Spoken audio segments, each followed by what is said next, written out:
दोस्तों आज एक हम ऐसे इंडस्ट्री की बात करेंगे जो 15% कगार से हमें ग्रोथ दे सकता है। हम कुछ एनालिसिस करेंगे और उस डेटा के आधार पे ये नतीजे पे पहुंचेंगे कि क्या सही में ग्रोथ तगड़ा मिल सकता है इकोनॉमी से दुगना। सेकंड, कौन सी अपॉर्चुनिटीज है, कौन सी कंपनीज है, कहां पे हम अच्छा ग्रोथ और सस्टेनेबल अर्निंग उम्मीद करें। रेडी हो आप लोग? चैनल सब्सक्राइब नहीं किया है, सब्सक्राइब कर दीजिएगा। ये इंपॉर्टेंट अपडेट आपके मिस नहीं हो जाए। Right, so let me begin.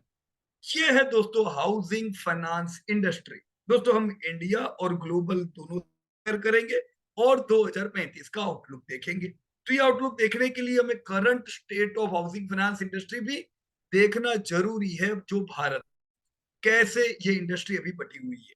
पहला जो डेटा आपके सामने, that is urban population as a percentage of total population global. Yes friends, 1960 में वो कंट्रीज जो ऑलरेडी उस समय दोस्तों इंडस्ट्रियलाइजेशन का पार्ट बन चुकी थी, वहां पे अर्बनाइजेशन फास्ट हुआ था। India China almost similar urbanization था। आज जब 2023 में देख रहे हैं तो चाइना ने जो जबरदस्त ग्रोथ किया दोस्तों, उस ग्रोथ की वजह से यू कैन सी आज चाइना भी अर्बन हो चुका है। तो चाइना अब कंपेरेबल है दूसरी इकोनॉमी से। अभी हम भारत में देखें तो अभी भी 37.4% अर्बनाइजेशन है, जो काफी कम है। दोस्तों ये अर्बनाइजेशन और बढ़ेगा कैसे? क्योंकि भारत में ग्रोथ जबरदस्त होता जा रहा है। दोस्तों बढ़ती इकोनॉमी अर्बनाइजेशन के लिए दोस्तों फेवर है। अब दोस्तों यहाँ पे जस्ट अ मिनट। ओ दोस्तों, डायनेमिक शिफ्ट इन इंडिया, ये एक बहुत बड़ा इंपॉर्टेंट डेटा इसलिए मैं कह सकता हूं। मैंने आपको हिस्टोरिकल डेटा दिया है 2011-12 टू 2034-35 की, जब भारत की पॉपुलेशन 122 करोड़ थी। कैसे हम अभी 141 करोड़ पहुंचे और हम 157 करोड़ 2035 की और आगे बढ़ रहे हैं। दोस्तों इसके साथ पॉपुलेशन का आप ग्राफ देख सकते हो। नीचे पर कैपिटा का ग्राफ दिया हुआ है, यानी एवरेज इंडियंस की इनकम। दोस्तों दोनों ग्राफ में कोई फर्क दिख रहा है? क्या हमें जबरदस्त ग्रोथ इनकम में दिख रही? क्यों? क्योंकि जीडीपी जबरदस्त बढ़ता जा रहा है। दोस्तों वो भारत जिनकी एवरेज इनकम खाली 70,000 थी 11-12 में, तो ये इनकम 1.2 लाख पहुंची 16-17 में। आज अगर हम रिसेंट डेटा देखें तो एवरेज इंडियन की इनकम 70 से बढ़ के 2.4 लाख हो चुकी है पिछले 13 सालों में। यानी 3 गुना एवरेज इनकम बढ़ी है, जो और आगे बढ़ के 2035 तक 5.8 लाख होगी। इसी डेटा में दोस्तों खास चीज अगर हम देखें, जो घटता ग्राफ ऐसे हाउस होल्ड का जिनकी इनकम 2 लाख से कम है, उनके सामने दोस्तों ऐसे लोग जिनकी 2 लाख और 10 लाख के बीच में आप देख रहे हो, ईयर ऑन ईयर वो हाउस होल्ड बढ़ते जा रहे हैं। इनफैक्ट जो एस्पिरेशनल फैमिली, मतलब 10 लाख प्लस कमाने वाले लोगों की भी संख्या आप देख सकते हो दोस्तों, जबरदस्त आगे बढ़ती जा रही है।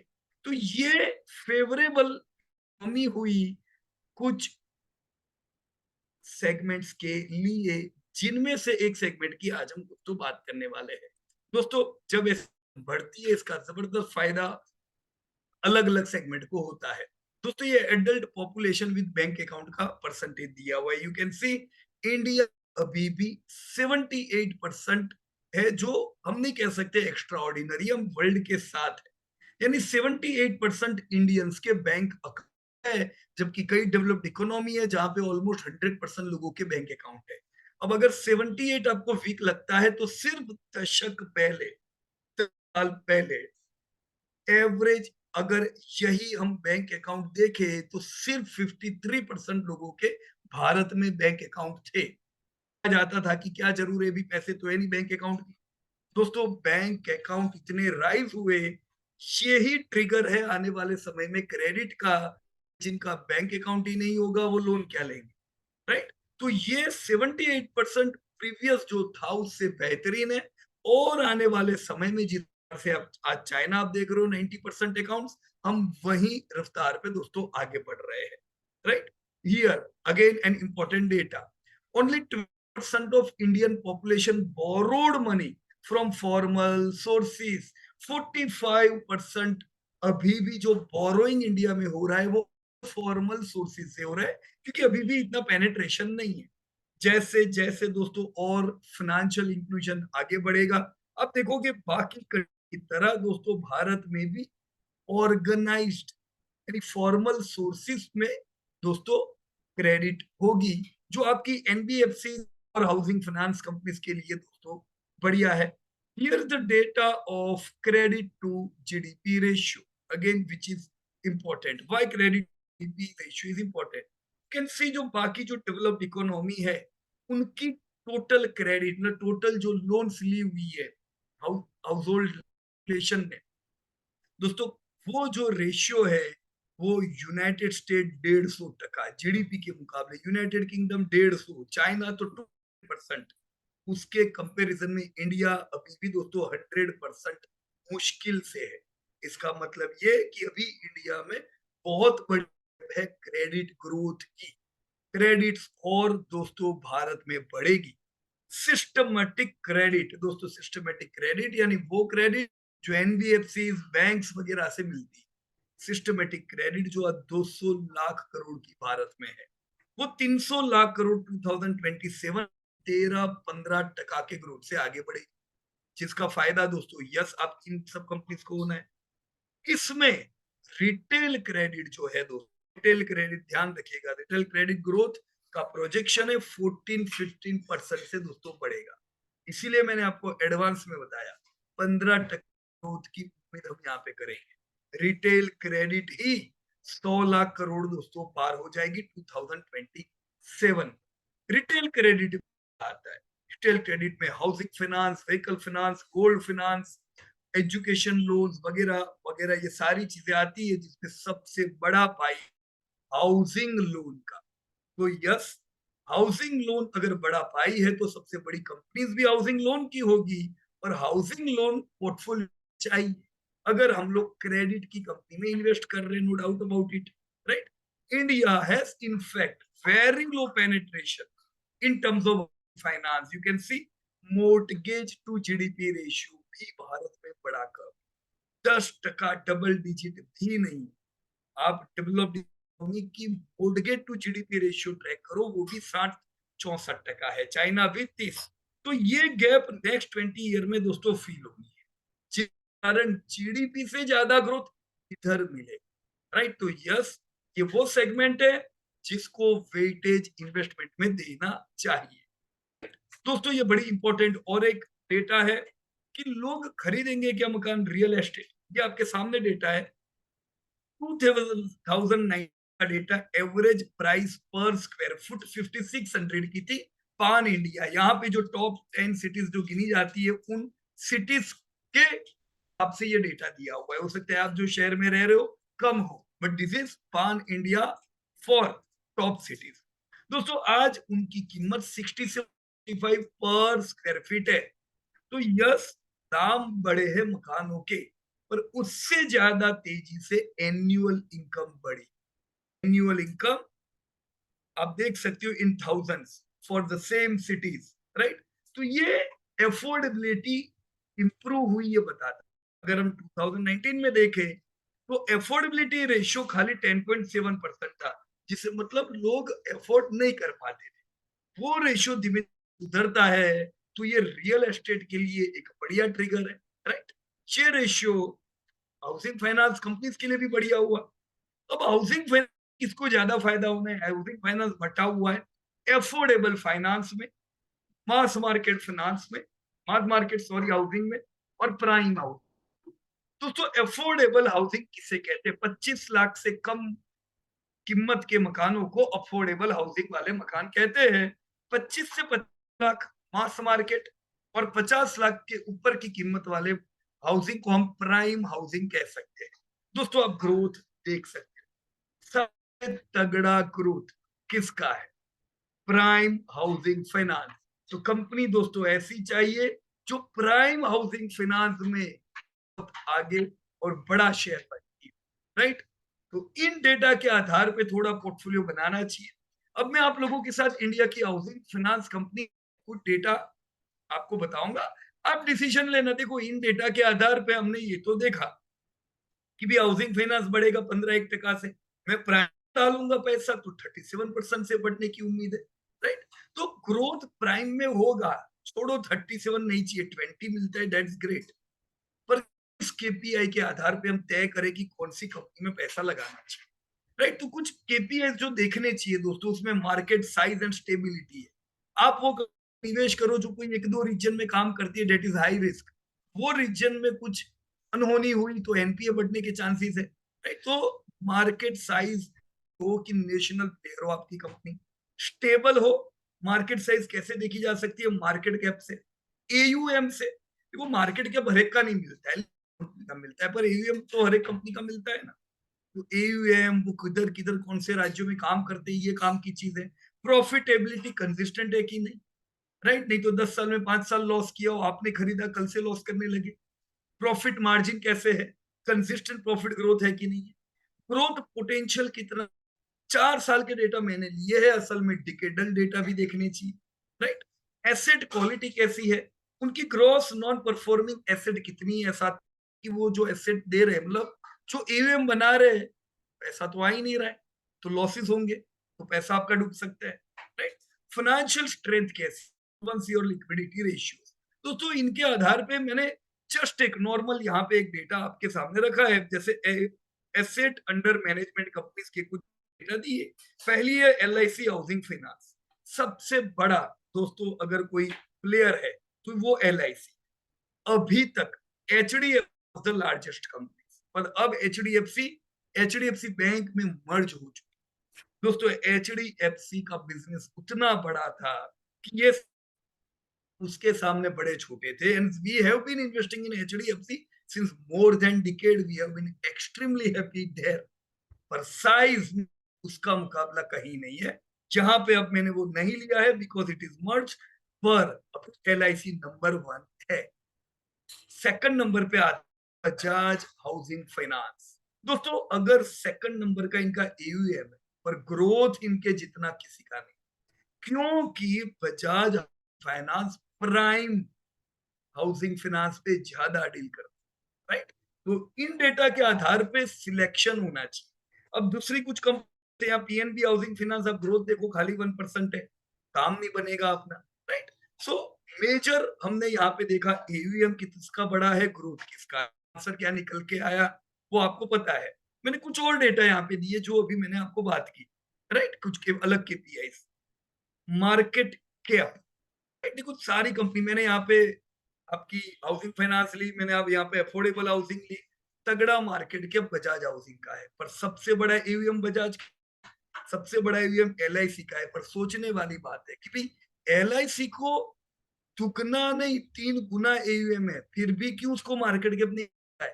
3 गुना एवीएम इनफैक्ट बजाज हाउसिंग को मिलता है। ग्रोथ बड़े काम की चीज है, कंसिस्टेंसी बड़े काम की चीज है, right? So here we can friends कि प्रॉफिट मार्जिन भी आपके बजाज हाउसिंग के एलआईसी से तगड़े हैं।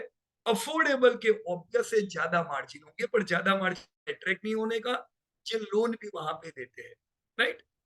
Growth you can see Bajaj housing is very good growth.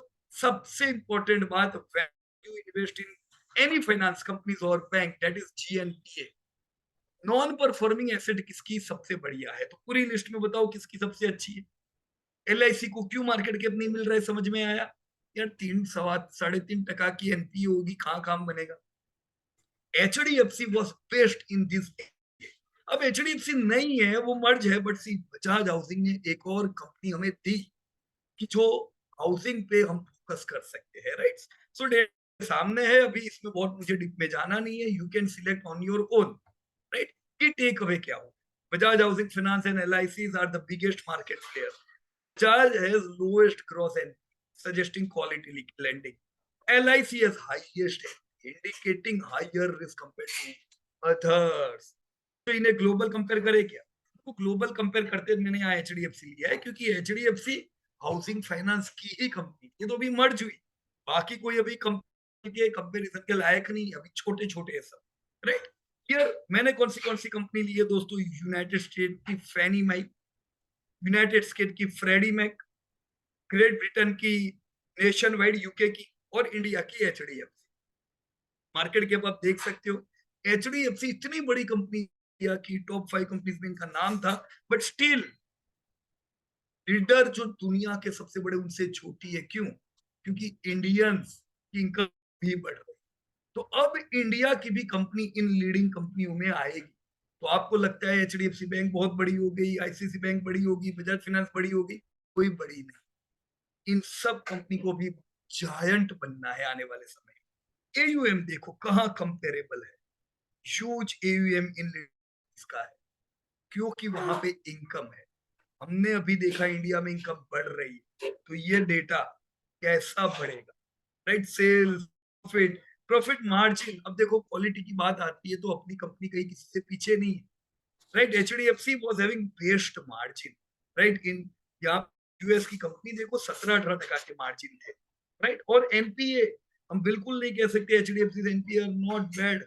आप लीडिंग कंपनी से कंपेयर करो के मुकाबले बढ़िया एनपीएस थे हमारे। तो यस, इंडियन कंपनी ऐसी है जो जबरदस्त आगे बढ़ सकती है। दोस्तों फोकस करें, ये न कि कुछ लार्ज कंपनीज है तो वहां निवेश नहीं करने का, राइट। ऑब्जर्वेशन क्या हुए दोस्तों, इन सब के आधार पे Indian companies Bajaj, LIC, HDFC are catching up globally, but still smaller in comparison to US giants. 10 साल में अब कमाल देखना है Bharat. HDFC was one of the top global players competing the biggest names. Indian lenders have lower GNPA than many global firms, indicating better loan quality. Unlisted housing finance companies भी चलो देख लेते हैं, राइट। वैसे इसको मेरे को लगता है इंटरनेशनल से पहले देखना चाहिए था, पर चलो नो प्रॉब्लम, अभी अनलिस्टेड कंपनीज भी देख। अभी हमने सिलेक्ट तो की कंपनीज भी, एचडीएफसी बैंक में मर्ज हुई, पर HDFC is best.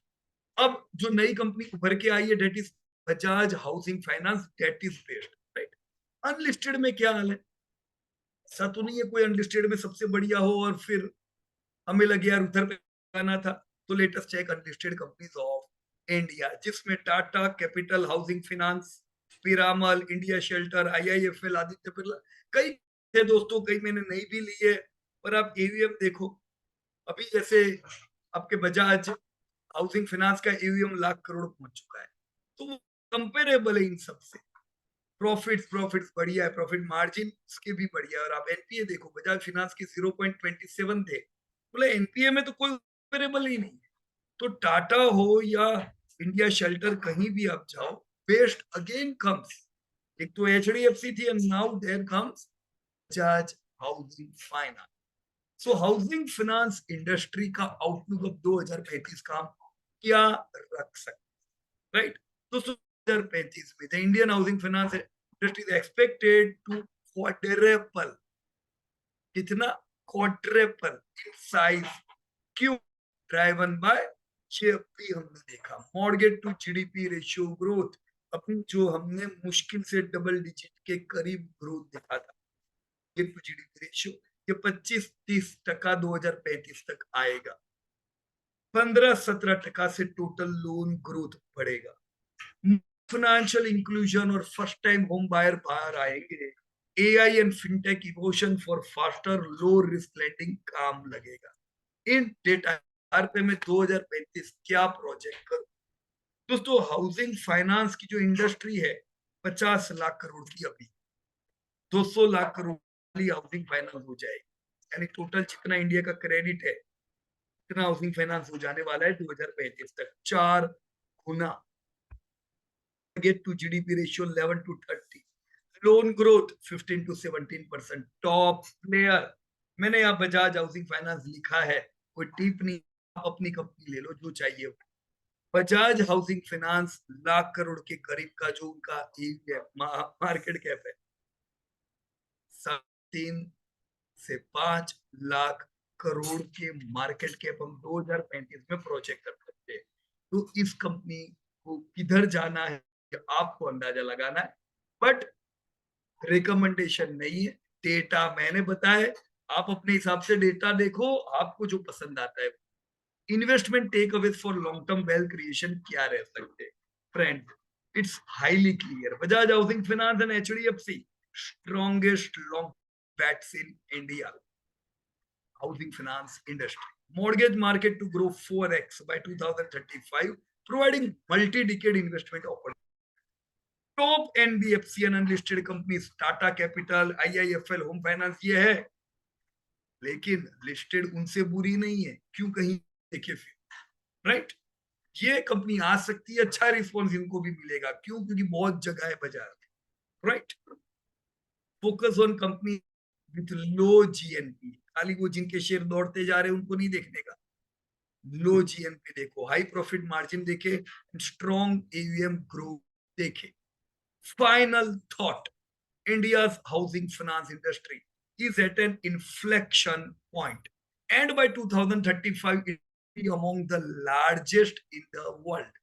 Smart investors should look for scalable business model, strong balance sheets and digital transformation capabilities. कौन सी कंपनी है, मुझे चैट बॉक्स में जरूर बताइएगा. Which company you are focusing for 2030? Thank you very much and Jai Hind to all. धन्यवाद दोस्तों.